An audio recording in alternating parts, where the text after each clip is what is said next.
U nisa për Selit Elbasanit që t'intervistoja mikun tim Petrefin për të mësuar më shumë për bletët dhe mjaltin. Por para se të filloni me intervistën, po thot Petrefi që ti këta këpuz vetë po këshën që të mamë. Këtë duke të pak të që të parë. Okej, këta do marrim, është që gjipjes, shplajmë, që të si më shplej. Shalqini doli i mirë. Kush nuk ka qef të hajë këtë copën e provës. Papam doli. Patëm dhe një vizitor tjetër që po përpiqej t'i shmangej kamerës. Petrefi tha që nuk e di se si do dali Bostani, do e meritoj ruajtjen e farës për vitin tjetër apo jo. Po më duket si mas kësaj e meriton. Meriton që? Shumë duhet. Sipas tij e meritoi, megjithëse unë nuk e dhash veten që s'më pëlqeu aq shumë, por këtë ja thash kur ika. Nëse fillojmë. Rreth sa blet ka një koloni apo koshere? Si je quni? Koshere ose koloni, kupton, po zakonisht ne përdorim termi koshere. Për sa i përket kësaj ka një numerik nga momenti për shembull kur ne bëjmë shtesa të reja, dihet që numeriku popullata në koshere është shumë e vogël dhe mund të jetë 2000 deri në 5000. Dhe këto hyn tek bletët e porsa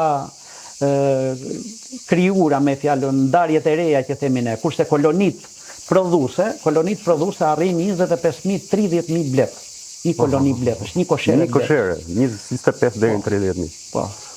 Në rast se aksidentohet, se insekt është si dhe gjithë bletët e tjera dhe mbretëresha. Në rast se aksidentohet mbretëresha pa dashje dhe nga vetë fermieri që punon, bletërici që punon, që hap dhe mbyll kosheret gjatë kontrollit dhe aktivitetit plot saj, ndodh që e vret pa dashje mbretëresha. Si dhe gjithë mizat e tjera.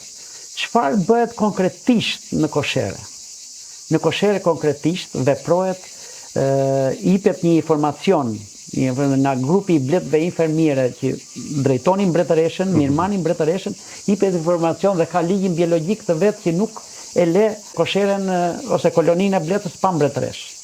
Dhe këtu dërgohet sasia e qumshtit nga shumë bletë të tjera për të rritur disa larva, mbas fuqisë koshere disa larva që këto të kthehen në mbretëresh.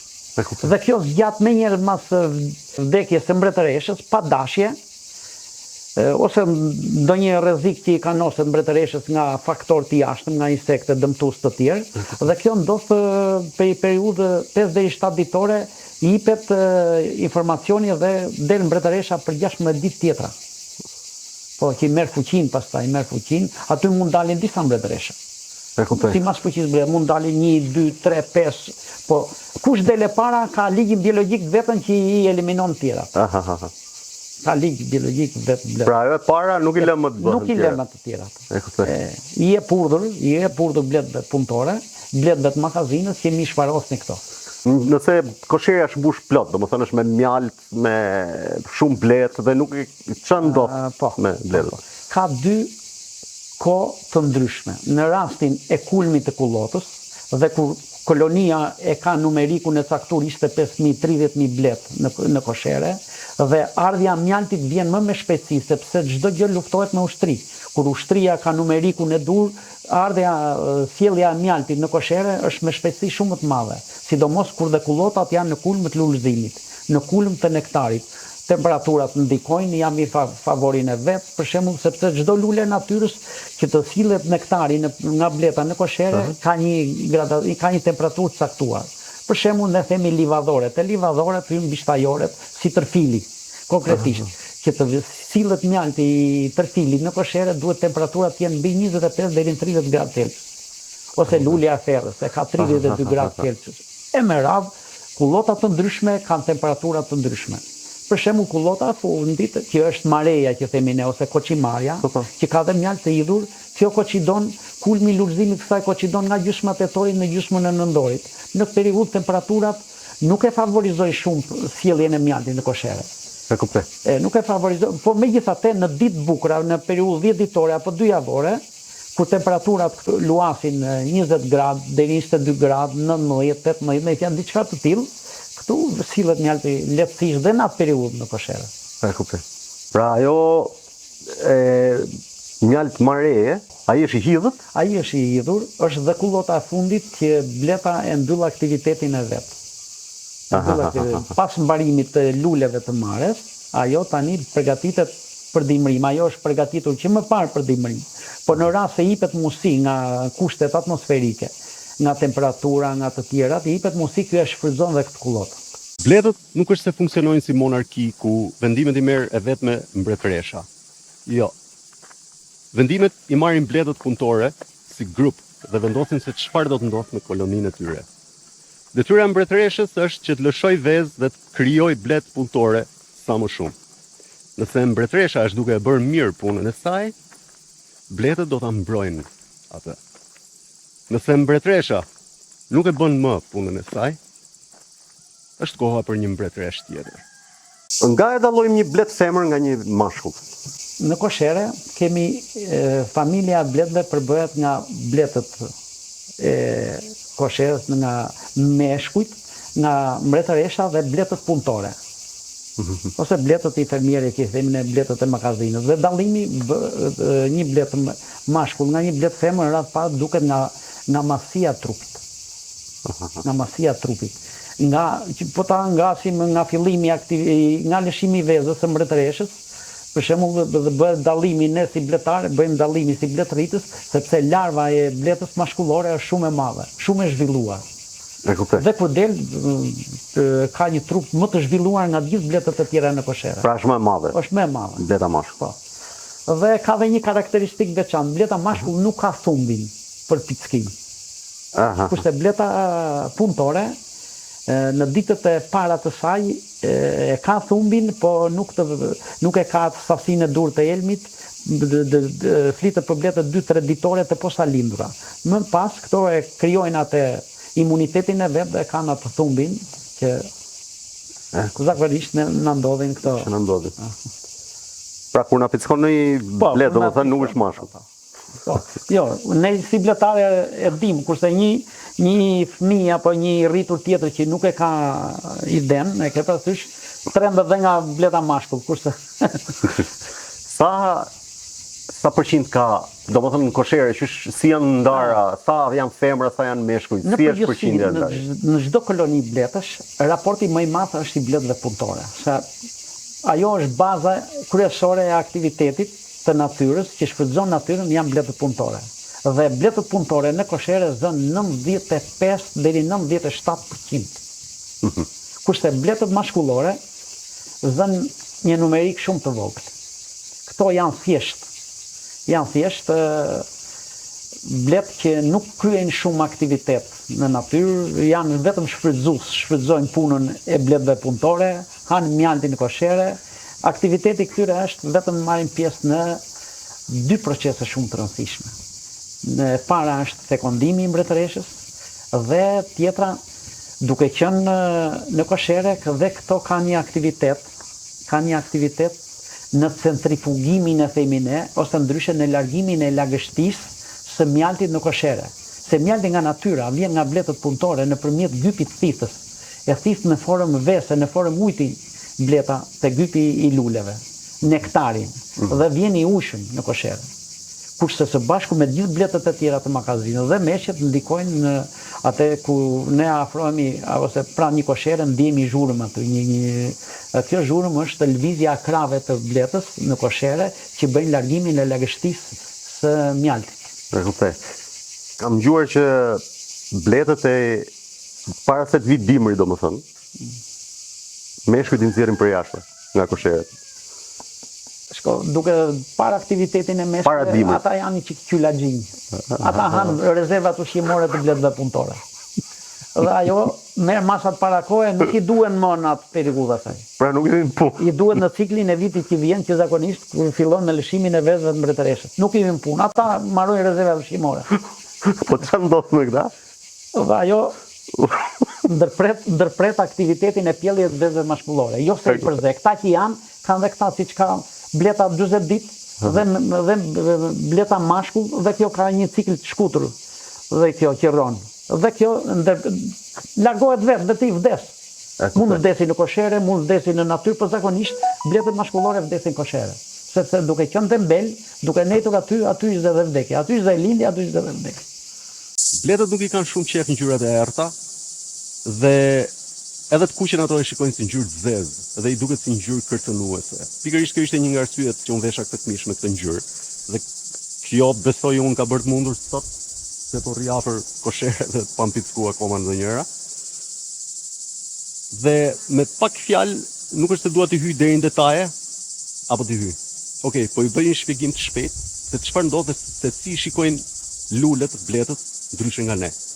Ndiqeni pak këtë dhe kthehemi. Njerëzit mund të shohin çdo ngjyrë nga kombinimi i të kuqes, jeshiles dhe blus.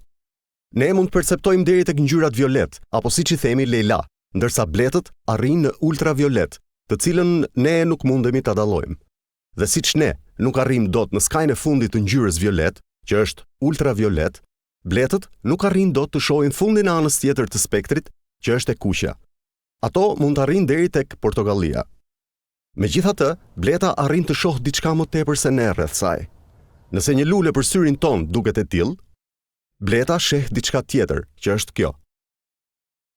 Nëse ne jemi duke parë këtë, bleta është duke parë këtë. Për ne kjo duket e tillë. Për bletën është kjo. Pra, siç ka thënë dhe Mark Twain tek një nga fabulat e tij, ti mund mos i shikosh veshët e tu, por t'jesh i bindur që aty janë. Okej, kthehemi te kosheret. Sa jeton mbretëresha bletëve? Dhe gjatë jetës vet, domethënë sa vezë bën ditë, ose sa vezë në total? Një mbretëresh cilësore lëshon në ditë deri në 2400 vezë. Dhe aktiviteti sa jeton aktiviteti i një mbretëreshe zakonisht lëviz nga një vit, 2, 3, 4, 5 dhe 7 vite. Po zakonisht ne bletarët gjithmonë shikojmë pjellorinë që ka kjo në kosherën e bletës.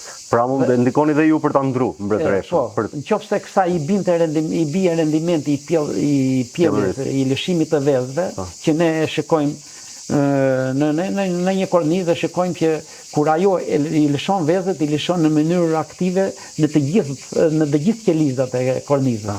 Nëse kjo i lëshon pjesë ose në mënyrë jo uniforme, këtu ne marrim masa për ta ndërruar këtë mbretëresh, duke vendosur gjithmonë një mbretëresh cilësore tjetër. Kush është armiku më i madh i bletëve? Çfarë ndikon për keq, domethënë ke bleta? Bleta është një insekt aq dhe i rëndësishëm, aq dhe i ndjeshëm.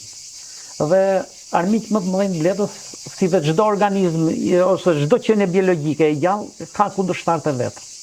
Dhe ne si bletarë ose si bletëritës ne gjithmonë kemi zbuluar, i ka zbuluar shkenca, kupton, por ne si bletëritë kemi zbuluar gjithmonë 2 armiq kryesorë të bletës. Është pesta amerikane dhe është një dëmtues tjetër që quhet Varroa destructor, ose ndryshe siç e njohim ne morri i bletës.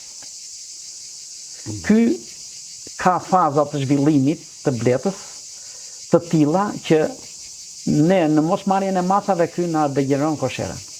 Sidomos gjatë periudhës mas vjeljes mjaltit, gjatë periudhës së gushtit shtatorit. Nëse ne nuk marrim masa për të luftuar të dyja këto sëmundje, këto janë shumë të rrezikshme për bletën. Do të tregoj rastin e një infeksioni që kanë për morrin. Ja tek e ka kjo bleta në kurris. Ajo ngjyrë kafe nëse ti e zmadhon. Ja, hop kjo që lvizi. E ka në kurris. Ja. Ja, atë e ka punën me kujdes dhe për ta njohur si dëmtues, që ne tani bëjmë dhe ndërhyrjen.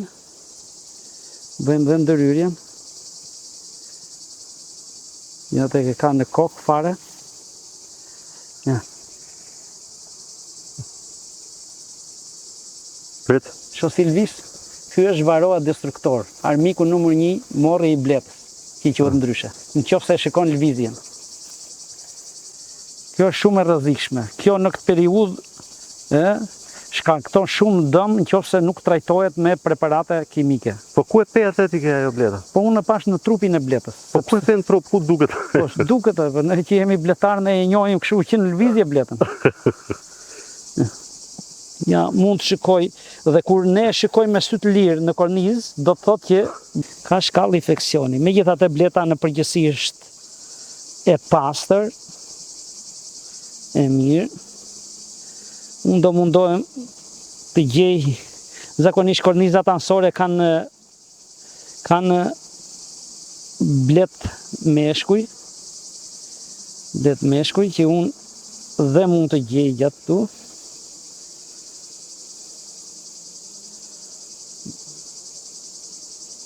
Për momentin jo.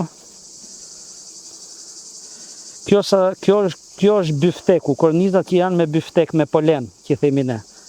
Nuk e di, ja, të tregon. Ku bletët e natyrës e sjellin, kurse bletët e magazinës bëjnë sistemimin. Po tymin, për çfarë përdorni këtë bletët ato që zjarr? Zakonisht tymi tek bletët është një sistem frenimi. Në qoftë se ne, për shembull, makina ka rrota, sistemin e frenimit, ose sistemin e qetësimit, për ta qetësuar bletën, që ajo mos të acarohet, bile ne kur drejtojmë drejt një koshere blete me rregull e trokasim. Që këtu po të vjeni person për të kontrolluar. Në qoftë se nuk e bëjmë këtë veprim, ose bëjmë një hapje, ose pa kujdesje të kapakut me një kërcitje, ajo acarohet. Acarohet dhe sulmon dhe bletarin që pavarësisht është bletar, ose dhe çdo person tjetër që mund marrin pjesë për të parë zhvillimin e aktivitetit të një koshere apo një familje mbledhës. Dhe çfarë bëjmë? Bëjmë një hapje me kujdes, pa zhurmë, dhe përdorim dhe tymsen, duke ja drejtuar dhe pjesës së sipërme të kosherës dhe paraderës, për të sinjalizuar që këtu ne po bëjmë ndryrje, një veprim, një kontroll. Zakonisht ne të bletët bëjmë kontrolle. Me rregull është që kur afrohemi pranë një koshere blet, duhet t'japim një sinjal i trokitjes lehtë, ose përdorim tymsen që është shumë e domosdoshme, duke bërë me pak tym para kosheres, do të thotë që këtu vjen edhe vendoshin tymsen këtej. Me kujdes bëjmë hapjen e kapakut në mënyrë që mos të kemi ndonjë zhurmë, sepse bëjnë acarim të kosheres. Mjalti në këtë koshere dhe si periudhë është mjalti maturuar. Do të thotë që mjalti është i pjekur gati të themi 90 dhe 100%. Njëkohësisht dhe veprojmë për marrjen e kornizave të mjaltit dhe dërgimin në magazin për vjelje.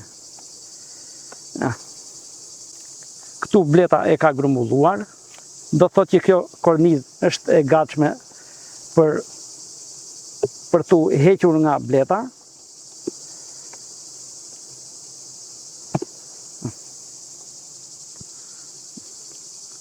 Bleta është e qetë, gjithmonë ajo ka atë parimin e vetë që e ka siguruar bazën ushqimore për dimër, po ne jemi qik kontradikt me këtë, se vërtej shërbejmë, po atë që shërbejmë duan që të na e kthej.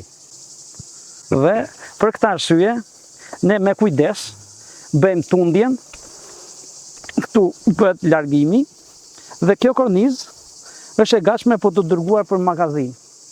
Gjithashtu i kemi dhe kornizat e tjera me radhë. Si ndihmojnë bletët natyrën dhe zhvillimin e jetës në tokë? Kjo është thelbi i të gjithë gjërave. Domethënë sa ndikon bleta ke zhvillimi i jetës në tokë, ke natyra? Thelbi i të gjithë gjërave kjo është.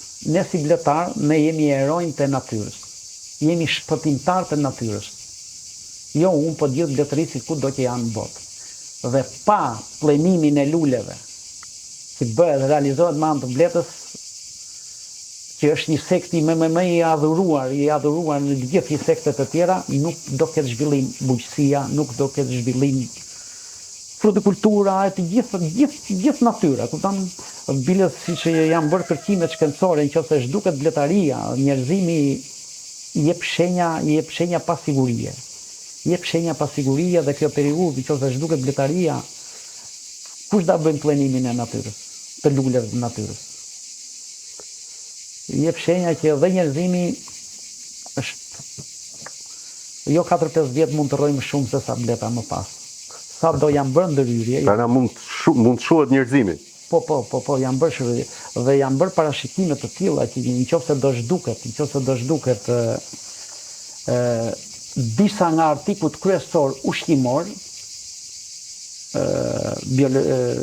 bio flas, për shembull, mund të zhduket dhe mjalti origjinal. Se mjalti industrial ka tregu sa të duash.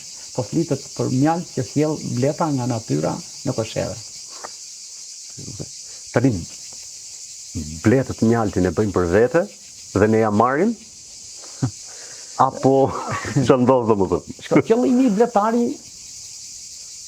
i bletari është që ne të marrim mjaltin në koshere. Lufta e saj është të krijoj bazën ushqimore për Periudhën e dimrit. për periudhën e dimrit. Po, ne duke ndërhyrë, duke shpenzuar te bleta, duke rritur ushtrim popullatën, për atë punë e bëjmë. Se pa ndërhyrjen tonë dhe ajo do ketë aktivitetin, por mund ta ketë aktivitet shumë të shkutur, mund të eliminohet nga sëmundje të ndryshme, nga probleme të ndryshme, po ndërhyrja jon është për dy arsye. Është dhe natyrën e ndihmojmë dhe mjalt për vetët tonë marrim. Meshkujt e kësaj koshere Po. shkojnë me mbretëreshën e kosheres, sepse me sa di unë nuk shkojnë me bletët punëtore, nuk është se shumohen me femrat. Jo, kjo ka një diçka, qofse dhe njerëzimi dhe që jemi qenie biologjike të zhvilluara, kupton, nuk bëhet fekondim brenda meshkujve të familjes ose të njëjtës koshere. Pra, meshkujt e kosheres në mbretëreshën e posa lindur, e posa dal, që përgatitet për fekondim në natyrë, janë vetëm thjesht shoqërues. Por nëpërmjet instikteve që kanë, lajmërojnë meshkujt e koshereve të tjera dhe bëjnë fekondimin ose kopulimin në natyrë. Dhe ky kopulim o ky fekondim bëhet në ajër, në lartësi zakonisht, në bazë kërkimeve shkencore që është bërë, zakonisht lëviz tek 30 metra, 40 metra, 50 metra, mund të jetë dhe në lartësi më të mëdha. Dhe mbretëresha gjatë jetës vet njëherë del nga kosherja, që kryen këtë fekondim. Njëherë del.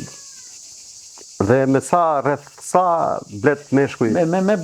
Zakonisht pjesëmarrja në fekondimin e mbretëreshës e meshkujve është nga 7, 12 dhe 15 mund marrin pjesë. Dhe këta nuk pasi këta kanë fekonduar bletën mbretëreshën. Fekondimin është një lloj si dhe bletët punëtore që realizojnë procesin e piskimit pa dashje dhe këto vdesin. Dhe këta meshje vdesin. Dhe këta meshkuj, Dhe këta meshkuj vdesin. Që realizojnë procesin e fekondimit të mbretëreshës. Zakonisht, ndërhyrjet e para ne i bëjmë rreth muajit shkurt, mas gjysmës shkurtit, radh pa dhe kjo ndërhyrje bëhet për kontrollin e rezervave ushqimore e parë. Dhe e dyta bëhet si ka ecur mbretëresha, e ka filluar aktivitetin e saj në lëshimin e vezëve, në përkolmiza, në koshere, apo jo. Dhe nëse nuk e ka filluar, ne për çdo koshere blet, për çdo koloni blet, ne majmë një regjistër. Duke patur numrin, kodin çdo koshere, matrikullin e vet, ne majmë një regjistër. Dhe në një kontroll shnohet të gjithë. Ose ky regjistër i vendoset në çdo koshere, pranë kosheres, dhe unë kur veta ati që do bëj kontrollin e një ikës koshere, shikoj, kam bërë kontroll më parë, si ka qenë pjellshmëria e mbretëresës, si ka qenë rezervat ushqimore të mbretëresës, dhe këtu unë marr math. Qoftë për ndërrimin e mbretëresës, qoftë për vendosjen e rezervave ushqimore sa të dalin në periudhat e vështira. Dhe këto plotësimi i rezervave ushqimore bëhet vetëm gjatë periudhës dimrit. Në raste kur ne ja kemi marrë këto rezerva ushqimore, po zakonisht në përgjithësi bletarët, në përgjithësi po përdorin praktika të tilla që rezervat ushqimore të tepërta gjatë periudhës së mbylljes së bletëve për dimrim, zakonisht kjo koincidon me nëndorin, ne ja heqim dhe i ruajmë aty. Dhe kur bëhet kontrolli parë në pranverë, ne ja vendosim përsëri këto rezerva ushqimore, që bleta të konsumojnë gjatë dimrit mjaltin e vet. Dhe këto rezerva lihet gjithmonë në bazë popullatës. Nëse popullata në koshere është me një numerik të ulët bletësh, dhe ne mund t'i lëmë i sasi më të vogël mjalti. Sepse dhe mjalti aty në koshere gjatë dimrit mund të thithin lagështin gjatë temperaturave të ambientit të shtek, kurse kur e ruan në depo, ja rikthejmë përsëri bletës gjatë muajit kontrollit parë në pranverë. Petref, kur është mjalti më i mirë? Do të thëni kujt periudhë është? Në përgjithësi kullotat ose lulëzimi i bimëve fillon pranverë herët, zakonisht nga lulet e shkurtit. Mashti, prillit, majt, qershorit, korriku është kulmi i lulëzimit natyrës dhe kulmi i ardhjes mjaltit në kosherë. Dhe të gjithë këto shumëllojshmëri lulesh bëjnë të mundur një mjalt sa më cilësor.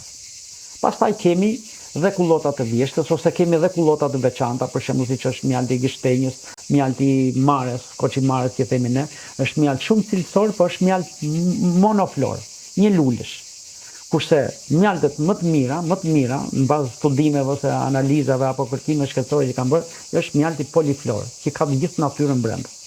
Se ne nuk marrim vetëm produkt nga bleta, ne marrim polenin ose bifteku i bletës që quhet ndryshe, marrim qumshin e mbretëreshës. Ky është një proces më i vështirë i bletarit. Është proces shumë i vështirë. Po për grumullimin e marrjen e qumshit mbretëreshës është si proces i vështirë, po dhe këtu e marrim në një periudhë të tillë që koincidon me kulmin e lullëzimit të natyrës. Nuk mirret periudhë në çdo periudhë. Ky mirret në një periudhë kur natyra është pjekur si kullot dhe kjo për shembull në zona të ndryshme koincidon në periudha të ndryshme. Për shembull në zonat kodrinore ose në zonat kushore, marrja e mjaltit e qumshit të mbretëreshës fillon në ditët e para të muajit maj. Kur në zonat malore, kjo mirret dhe gjatë qershorit dhe gjatë korrikut. Disa përdorin dhe praktika, thonë unë mora qumësh dorë të dytë, mora qumësh shtatori. Jo, në atë periudhë aktiviteti i bletës është shumë i pakët. Ajo nuk plotson nevojat e veta ushqimore, jo të plotësoj nevojat për të marrë. Sa jep zakonisht një koshere, sa mjalt mund t'japit, sa kilogram? Gjatë vitit, për gjithë vitin. Për gjithë vitin, puna e bletarit është punë një vjeçare. Dhe fillon nga gushti, shtatori, tetori, për dimrim dhe gjithmonë ne marrim një prodhim. Me rastet veçanta kur jep natyra, kur japin kullotat, mund të marrim dhe dy prodhime, po zakonisht te ne nga gjithë praktikat që kemi ne dhe kemi dhe bletarët kanë defektet e tyre dhe ky defekt është tek aktiviteti mbretëreshës koshere. Dhe zakonisht në rendimentin në përgjithësi në Shqipëri nuk e kemi shumë të lartë. Duke parë vendet e rajonit, vendet e botës, ne kemi arritur 12 kg, 13 kg, 17 kg, 25 kg po kilogram për një koshere. Kurse vendet e rajonit, vendet për shembull siç janë Hollanda ose që aty kultivohen dhe shumë bimë medicinale, shumë bimë të kulturave kryqore, të familje kryqore, si që më parë te ne kolzoja, perkoja, që kanë një rendiment pa parë mjaltit. Dhe aty arrin 40 deri në 70 kg mjalt për një koshere. Te kjo kornizë ne mund të bëjmë provën që sjell natyra mjalt apo jo. Dhe si bëhet tunet bleta dhe drejt këmbëve tona ose në një kapak ose sipër kornizave ne bëjmë tunje. Dhe të gjitha këto bulat e mjaltit që dalin këtu do thotë që kullota jep. Bleta është në aktivitet të mirë dhe ne presim që këto korniza kjo na i shtoj peshën. Qofse kjo kornizë tani ka 300 gram apo 500 gram, unë këtë kontrol mund ta bëj pas disa ditësh, pas 10-15 ditësh, që mund të jetë rritur pesha kësaj kornize apo jo. Për të mbushur atë kavanozin e mjaltit 1 kilogram, duhen që të punojnë gjatë gjithë jetës tyre 1100 blet. Dhe ato shëtisin mbi 4 milion lule, vetëm për atë kavanoz dhe mjalt. Ndërsa një blet gjatë gjithë jetës saj prodhon pikërisht ato pikat që kullojnë nga kavanozi jashtë, kur ne fshim lugën.